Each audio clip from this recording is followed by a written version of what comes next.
Hello, good evening to all of you. I am Arvind. I want to be bilingual. आज मैं आपको हिंदी और English दोनों में ही पढ़ाऊंगा।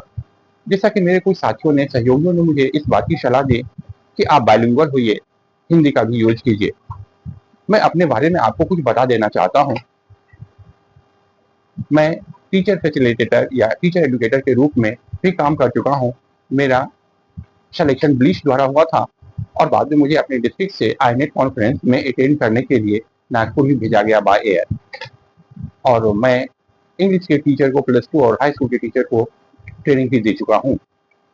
खैर, आज मैं आप लोगों को नरेशन का आखिरी लेसन दे रहा हूँ और आप लोगों को जानना चाहिए। वीडियो को मैंने पार्ट वाइज करके छोटे छोटे भागों में दिया है। अब मेरी कोशिश रहेगी एक वीडियो में मैं नरेशन पूरा आपको हिंदी में भी वीडियो शेयर करूँ। आज हम लोग देखेंगे किस तरह से एक्सक्लामेटरी सेंटेंस का इनडायरेक्ट बनता है। पहले ये एक्सक्लामेटरी सेंटेंस होता क्या है? हिंदी में इसको विस्मयादि बोधक वाक्य कहते हैं और it expresses our sudden feeling of hurt.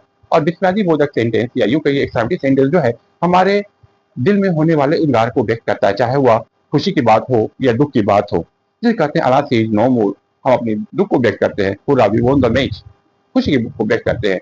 इसमें आपको ध्यान देना है किस तरह से रिपोर्टिंग वर्ब जो है वह चेंज करता है। आपको मैं बताना चाहूंगा। अलास को हम लोग एक्सक्लेम विद सॉरो, हुर्रा को एक्सक्लेम विद जॉय, ओह को एक्सक्लेम विद रिग्रेट और सरप्राइज, वाह को एक्सक्लेम विद जॉय, फाई को एक्सक्लेम विद डिसगस्ट और डिस्पाइज, फ्यू को एक्सक्लेम विद रिलीफ और रिस्पाइट के रूप में चेंज करेंगे। जैसे देखते हैं डायरेक्ट नरेशन में, he said alas Gandhi ji no more, he exclaim with sorrow that Gandhi ji was no more. Okay, दूसरा सेंटेंस देखिए, he said hurrah we won the match, he exclaim with joy that they had won the match. यहाँ पर हम लोग we को की जगह दे का प्रयोग कैसे करेंगे ये आप लोगों को आपको स्पष्ट हो गया होगा। फिर भी हम इसमें सन नियम लगाते हैं। वी जो है यह फर्स्ट पर्सन प्लुरल में है। फर्स्ट पर्सन सन नियम के अनुसार सब्जेक्ट अनुसार बदलता है। यहाँ सब्जेक्ट ही है और वी जो है वो प्लुरल फॉर्म में है, तो थर्ड पर्सन सिंगुलर का प्लुरल दे होता है, इसलिए करके हम लोग दे का प्रयोग करेंगे। और सेंटेंस क्योंकि सिंपल पास्ट में है, आपको पहले ही बताया जा चुका है, सिंपल पास्ट वाले सेंटेंस को हम लोग पास्ट परफेक्ट में बदलेंगे। ही explained with joy that they had won the match, he said fire it is stinking, he explained with disgust that it was stinging।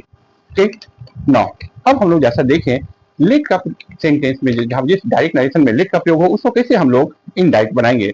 Late का प्रयोग हम लोग सजेशन, परमिशन और प्रपोजल के रूप में करते हैं।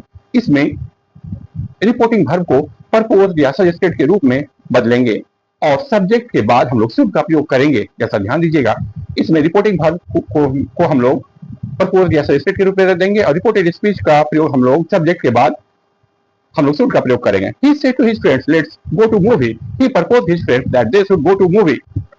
दूसरा सेंटेंस देखिए, I said to the villagers, let's help the injured man। I suggested the villagers that we should help the injured man। अब हम लोग इसमें थोड़ा सा दूसरे ढंग से भी बना सकते हैं। हम लोग सजेस्ट और प्रपोज के बाद वर्ब आईएनजी का प्रयोग कर सकते हैं। जैसे she said let's go for a walk, she suggested going for a walk। Okay, she said direct narration में let's go for a walk, indirect she suggested going for a walk.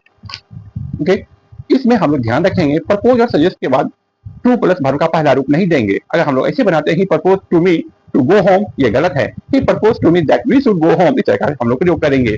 अब देखते हैं लेट का प्रयोग अगर अनुमति के लिए, अलाउ के लिए हो तो सेड जो है वो ऑर्डर या रिक्वेस्टेड के रूप में बदलेगा। जैसे Moti said to his boss let me go home, Moti requested his boss to allow him to go home. फिर कह रहे हैं direct narration, Moti said to his boss let me go home, indirect मोती requested his boss to allow him to go home। Let का प्रयोग indirect speech में हम लोग सेंस के अनुसार भी हम लोग रिपोर्टिंग वर्ब को चेंज करेंगे। John said to Lata let the children go to play, John ordered Lata to let the children go to play। फिर से सुनिए, John said to Lata let the children play, let the children go to play, John ordered Lata to let the children go to play। Okay, तो इस तरह से हम लोग देखते हैं नरेशन, जो कि एक लंबा चैप्टर है और यह कंक्लूड हुआ। इससे थोड़ा सा आप ध्यान देंगे, कुछ कुछ वर्ड्स ऐसे हैं जिसका परिवर्तन इनडायरेक्ट में होता है। जैसे नाउ का डे, टुडे का दैट डे, टुमारो का कमिंग डे और नेक्स्ट डे, यस्टरडे का प्रीवियस डे, इसका भी आप लोग देख लेंगे। ओके, और इतना ही करके अब हम इस लेसन को कंप्लीट करते हैं। Thank you to all of you, thanks.